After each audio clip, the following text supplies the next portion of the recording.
Fourth period and यानी कि last period post liberalization period insurance reforms हुआ। Reforms यानी उसमें कुछ ना कुछ चेंजेस हो गए। लिबरलाइजेशन के बाद 1991 नरसिम्हा राव ने ये लिबरलाइजेशन स्टार्ट किया था। The insurance sector in India has experience 360 degree journey. 360 degree क्यों बोल रहे हैं? पहले प्राइवेट थी, उसके बाद नेशनलाइजेशन हुआ, फिर से यहाँ पर अब प्राइवेट हुआ, यानी 360 डिग्री हो गई। 360 degree journey over a period of more than 100 years. Its transition from an open competitive sector, पहले open competitive sector यानी सबको परमिशन थी, उसके बाद nationalisation, then back to liberalization market, फिर से सबको अलाउड कर दिया।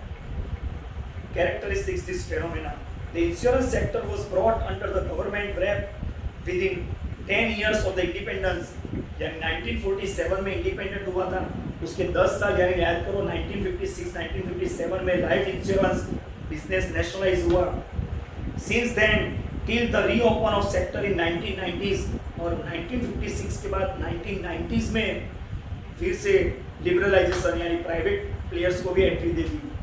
The state own companies function under the deluge of the bureaucracy and inefficiency, यानी मोनोपोली हो गई, बराबर किसी का कंट्रोल नहीं रहा, मैनेजमेंट प्रॉपर नहीं हुआ और इनएफिशिएंसी हो गई, और इसकी वजह से 1990s में रीओपन किया ये sector, but still had millions of policy holder as there were no alternatives. कोई अल्टरनेटिव ही नहीं था, भले इनएफिशिएंसी थी, लेकिन करे तो भी क्या। During this period any suggestion regarding the opening up of the sector was made with the harsh criticism and allegation from the insurance employees union। Reopen किया, लेकिन ये इंश्योरेंस कंपनी के जो एम्प्लॉइज का यूनियन था, बराबर उन लोगों ने अपोज किया, एलिगेशन लगाया कि भाई इससे प्रॉब्लम होगा, हमारी जॉब खतरे में आ जाएगी। जैसे अब अभी जो बैंक से सेंट्रल बैंक ऑफ इंडिया, बराबर इंडियन ओवरसीज, ये सब बेचने की तैयारी में है, बराबर रेलवे वो सब बेचने की तैयारी में है। तो वहाँ के जो एम्प्लॉइज थे जो गवर्नमेंट जॉब प्रीफर करते थे, बराबर अब वो प्राइवेट में कहलाएंगे अगर बेच दिया तो उनकी कोई सिक्योरिटी नहीं रही जॉब की, क्योंकि प्राइवेट वाले पता है आपको जब बन जाए निकाल देने का, बराबर। तो इसलिए वहाँ उस टाइम भी एलिगेशन हुआ था, क्रिटिसाइज हुआ था। The Congress government 1991 to 1996 then introduced reforms in various sectors of the economy could not bring about a change in the insurance sector, और 1991-96 में इतना ओपोज हुआ यूनियन का, इसलिए ये पीरियड दरमियान भी कांग्रेस गवर्नमेंट थी, उस टाइम कुछ रिफॉर्म्स इम्प्लीमेंट नहीं हुआ। जो भी सजेशंस दिए थे रीओपनिंग ऑफ इंश्योरेंस बिजनेस, वो नहीं हुआ, प्राइवेट प्लेयर्स को एंट्री नहीं मिली, and it was left to the BJP led coalition to instate the present liberal structure. और जो प्रपोजल दिया था 1991 में कांग्रेस गवर्नमेंट ने, उसका बेनिफिट ले लिया बीजेपी गवर्नमेंट ने, when the Vajpayee, Atal Bihari Vajpayee was the prime minister of BJP. और रियली उस टाइम बीजेपी अलग थी, और उसी लिए इसके लिए बीजेपी सबने ज्वाइन किया था। आज वो अटल बिहारी वाजपेयी जो थे, वो मन उसका एकदम साफ था। अगर आपने हिस्ट्री पढ़ी होगी तो देखना, एकदम सिंपल लाइफ जीते थे वो। और अब खुद के लिए 3000 करोड़ का प्लेन लोन लेकर statue of unity, Sardar Patel ऊपर से खुश हो गए। गांधी आश्रम है, 1700 करोड़ में आश्रम का रीडेवलपमेंट कर रहे हैं। अरे अब गांधी जी नहीं आने वाले, 1700 करोड़ का खर्च करोगे तो क्यों, जो गरीब लोग हैं उनके पीछे खर्चा करो, ये टैक्स पेयर के पैसे ऐसे ही उड़ाते रहे हो, बराबर। लेकिन कोई सुनता नहीं है और कोई बोलने वाले की डेयरिंग नहीं है, बराबर। जो बोलता है उसको कुछ भी करके सीबीआई, इनकम टैक्स की रेट उसको डाल देते हैं जेब में, बराबर। लेकिन चलता रहता है। और मैंने तो पहले भी बोला था आपको, क्वीट इंडिया छोड़ दो, अगर आपको लाइफ शांति से जीनी हो, इंडिया छोड़ देना, वरना स्ट्रगल होगी, क्योंकि गवर्नमेंट आपको आफ्टर रिटायरमेंट भी कोई सपोर्ट नहीं है आपके पास गवर्नमेंट का। इंटरेस्ट रेट 0 के और बढ़ रहा है, यानी एफडी का रेट जीरो के आसपास हो जाएगा, यानी रिटायरमेंट फंड भी आपके पास होगा तो भी कुछ इतना मिलने वाला नहीं है आपको, बराबर। 60 साल के बाद भी आपको जॉब करनी पड़ेगी, बराबर। इसीलिए मैं बोलता हूँ, हर बार आपको एफआई से बोल रहा हूँ कि इंडिया छोड़ो, इंडिया में देखो हेल्थ सेक्टर, वो कोविड के जो पेशेंट थे उसको गैलरी में, वैन में, बराबर सर्विस एडमिट करते। हॉस्पिटल में तो 1 साल हो गया कोविड का, फिर भी हॉस्पिटल में इम्प्रूवमेंट नहीं किया, बेड बदल ज़्यादा इंक्रीज नहीं किए। रात को कर्फ्यू क्यों रखा है हमको पता है नहीं, लेकिन रियल फैक्ट क्या है पता है, रात को 12 बजे के बाद सब डेड बॉडी स्मशान में लेकर वो लोग जलाने जाते हैं, यानी पब्लिक को पता भी नहीं चलता। तो ये इंडिया की हालत है और इससे फैक्ट, लेकिन समझे कौन? जो अंधभक्त वो नहीं समझ पाते। At least you are the youngsters, बराबर। और आपको 370 से कुछ फर्क नहीं पड़ेगा, CAA से कोई फर्क नहीं पड़ेगा, NRC से कुछ फर्क नहीं पड़ेगा। आपको सर्वाइवल के लिए पहले काम करना है, और सर्वाइवल आपका खतरे में है। याद रखना मेरा सेंटेंस ये है।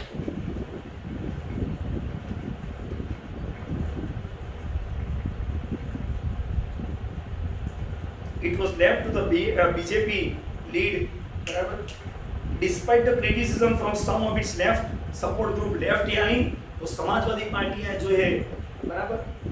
ज्योति बसु करके था पहले बंगाल में, बराबर, वो लेफ्ट पार्टी थी। लेफ्ट पार्टी यानी समाजवादी, वो लोग इतना रिवॉल्यूशन एक्सेप्ट नहीं करते थे। वो ऐसा ही, उनकी सोच ऐसी है, जितना ज़्यादा टेक्नोलॉजी यूज़ करोगे इतना अनएम्प्लॉयमेंट बढ़ेगा, बराबर। और ये वो भी रियल है। बैंक में जो 3 आदमी का काम था, कंप्यूटर एस्टैब्लिश हो गए तो काम 1 आदमी से चला लेते, यानी 2 एम्प्लॉय अनएम्प्लॉयड हो गए। इंडिया की पॉपुलेशन मास पॉपुलेशन है, वहाँ पर इतना भी रिवॉल्यूशन पॉजिटिव इफेक्ट नहीं डालेगी, क्योंकि अनएम्प्लॉयमेंट और बढ़ेगी। और अभी 47 ईयर्स से हाईएस्ट अनएम्प्लॉयमेंट है इंडिया में, 47 ईयर्स से, फिर भी मेरा भारत महान। The argument behind opening up of the sector was consumer centric. अब रिवॉल्यूशन, प्राइवेटाइजेशन क्यों किया? तो बीजेपी गवर्नमेंट ऐसे आर्गुमेंट कर रहे हैं कि भाई अब कंज्यूमर ओरिएंटेड हो जाएंगे, यानी कंपटीशन जितनी ज़्यादा होगी कस्टमर को सर्विसेज और ज़्यादा मिलेगी। Which claim that opening up the insurance would give better product and service to the consumers. The opponents यानी oppositions of the privatization argued that in a poor country like India, insurer needs to have social objective and newcomers will not have that commitment. Although insurance sector was open to the competition again in 1999-2000, it still has some way go before we can gauge its true performance. यानी वो लोग ऐसा सोचते थे कि भाई insurance business social welfare के लिए होता है, प्रॉफिट अर्निंग के लिए नहीं। अगर प्राइवेट प्लेयर्स एंटर हो जाएंगे तो वो प्रॉफिट मेकिंग उनका ऑब्जेक्ट रहेगा, तो वो एक्सप्लॉइटेशन करेंगे। और अभी जो कोविड की पॉलिसी है उसमें कई लोगों को प्रॉब्लम ये आ रहा है, इंश्योरेंस क्लेम पास पूरा होता ही नहीं। लेकिन करे भी तो क्या, गवर्नमेंट के पास टाइम है। वो वेस्ट बंगाल में अपना चौकीदार पड़ा हुआ है 2 महीने से इलेक्शन में, एक महिला को हराने के लिए। सोचो 200 जो नेता लोग हैं, वर्ड तो यूज नहीं कर सकता, भाईड़ा बोल सकते हैं, बाकी 200 भाईड़े लोग एक महिला को हराने के लिए वेस्ट बंगाल में पड़े हुए हैं, बराबर। और अभी उनका ध्यान भी नहीं है कि कोरोना कितना बढ़ रहा है इंडिया में। अरे एक फैक्ट बोलूँ, बड़ौदा में एवरीडे 50 to 60 डेड बॉडी आती है, एवरीडे आई एम टॉकिंग। सूरत में मोर देन 400 एवरीडे डेड होते हैं, और गुजरात में पूरा दिखा रहे हैं, पता है 50, 60। जस्ट थिंक कि कितना छुपाते हैं ये लोग, रियलिटी से दूर भागते हैं और वाहवा लूटने जाते हैं। बस देखो हमने ये काम किया भाइयों बहनों, बराबर। मैं ऑफलाइन में कर सकता था, लेकिन अगर कोई स्टूडेंट को आया, एक स्टूडेंट को, तो कितने सारे स्टूडेंट्स को आ सकता था, बराबर। इसलिए मैंने ऑफलाइन बंद किया, लेकिन करे भी तो क्या किया, बराबर। और गवर्नमेंट तो एक क्लास वाले का नाम नहीं बोलता हूँ मैं, भाई उनका जो सर था ऑनर, उनको जेल में नहीं लेकिन पुलिस स्टेशन बुलाया, नीचे बिठाकर फोटो खींचा जैसे कोई टेररिस्ट को पकड़ के लाए। सिर्फ 15 स्टूडेंट्स 15 बच्चे को बिठाया था बराबर, और ऐसे ही उस पर चार्जेस लगा दिए। और सोचो वेस्ट बंगाल में अभी हर रोज 5-5 लाख लोग रैली में आते हैं। जो रूल मेकर है वही रूल ब्रेकर है बराबर। अगर आपके पेरेंट्स खुद दारू पीते हो तो आपको भी वो स्टॉप नहीं कर सकते, आपको एडवाइस नहीं देते बेटा ये दारू मत पी, क्योंकि खुद ही पी रहे। अगर रूल्स मैं खुद ही तोड़ रहा हूँ तो मैं आपको इंसिस्ट नहीं करूंगा, you have to follow this rules. देखो हर रोज की रैली देखो, कोई बड़े नेता मास्क नहीं पहनते।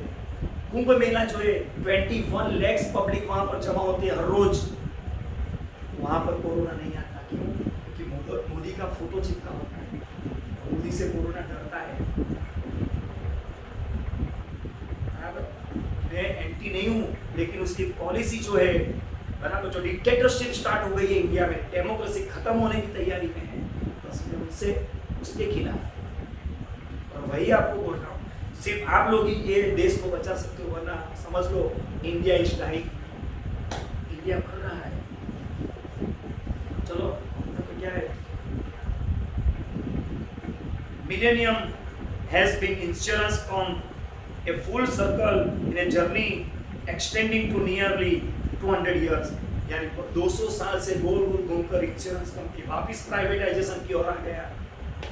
The process of reopening of the sector had begun in early 90s। ये प्राइवेटाइजेशन के लिए जो स्टार्ट किया वो 1990s में कांग्रेस गवर्नमेंट के time, and the last decade and more has seen it be open up substantially। और स्टार्ट हुआ 90 में और एंड में फुल फ्लेज स्टार्ट हो गया discussion.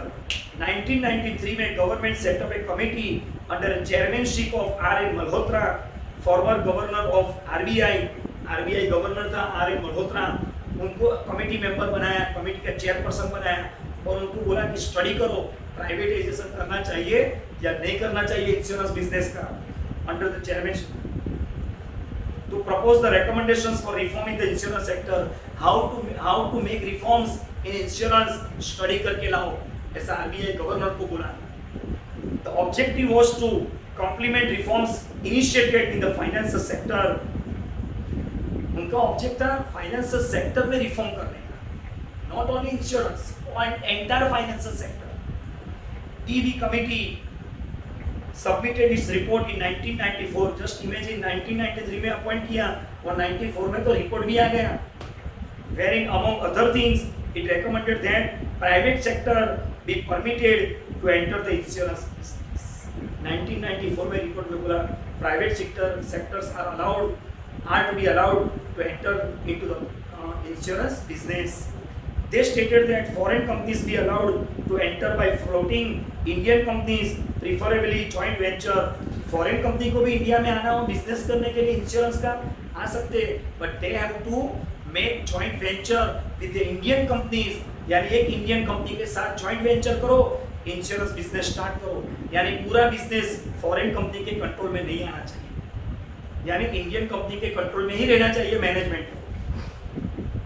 Following the recommendations of Malhotra Committee report in 1999, the Insurance Regulatory Development Authority यानी IRDA, जैसे bank पर कंट्रोल करने के लिए आरबीआई, ऐसे इंश्योरेंस कंपनियों पर कंट्रोल करने के लिए IRDA, insurance regulatory development authority, ये एमसीक्यू में डेफिनेटली आएगा इसका full form, was constituted at an autonomous body, यानी गवर्नमेंट ने ये एस्टैब्लिश किया IRDA 1999 में, and develop the insurance industry। The IRDA was incorporated as a statutory body in April 2000 और 2000 अप्रैल में एक स्टैट्यूटरी बॉडी हो गई, यानी एक लीगल अथॉरिटी पर्सन हो गई। The key object of the IRDA include the promotion of competition so as to enhance the customer satisfaction through the increased customer choice and lower the premium while ensuring the financial security of the insurance market। IRDA का main object क्या था? तो competition होगी जितनी उतना premium वो लोग कम लेंगे क्लाइंट से, better service better products provide करेंगे, यानी कस्टमर को चॉइस बेस मिलेगा कि ये कंपनी में जाना है या ये कंपनी में जाना है, बराबर। और फाइनेंशियली एक स्टेबिलिटी आ जाए।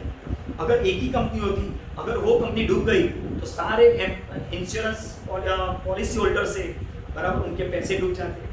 लेकिन अब अलग अलग कंपनियां, यानी रिस्क एक कंपनी पर नहीं रहेगा, अलग अलग कंपनी में रिस्क डिवाइड हो जाएगा।